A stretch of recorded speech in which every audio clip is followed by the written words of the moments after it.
Kaya ito ang Bond Street. Ayan, approaching na tayo. So, nalita ko kasi busy yung bus stop doon.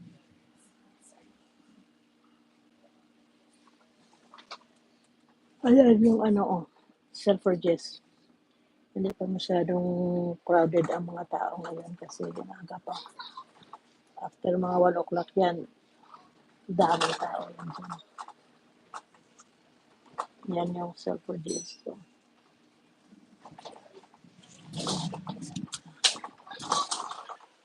ito din yung Selfridges. Ayan ang Marble Arch. Mhm. Ayan yung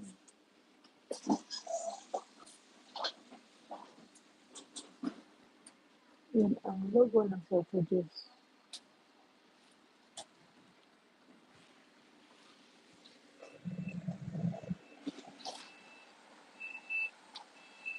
Mhm.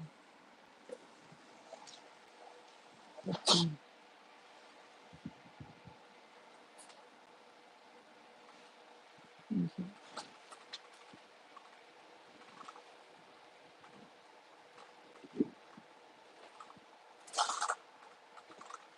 Hindi ako pumapasok dyan sa building na to kasi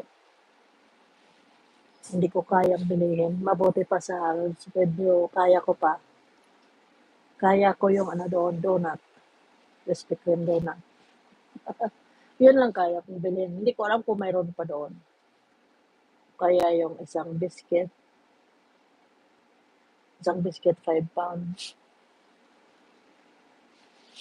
Dito ganun din. Mahal yan sa Selfridges.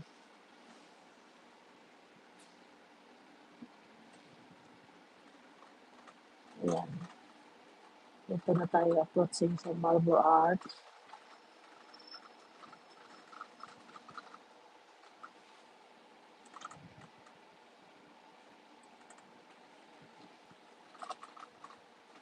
Halos lahat ng mga tindahan ngayon ay ano na, yung mga souvenir. Oh, you can have Tiki Mars here. Look. So, and this is the big Primark in Central London. Ito. Wow, may Tiki Max na sa ano, dito sa Marble Arch. Okay. Hello sa aking 1 million viewer. Dito tayo sa Marble Arch na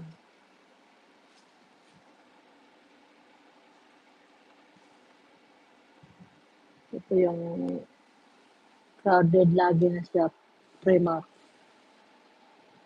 Kasi mura na. Maganda rin ang quality. Hello everyone. Ituro ko kayo dito sa Marble Arch. Ayan.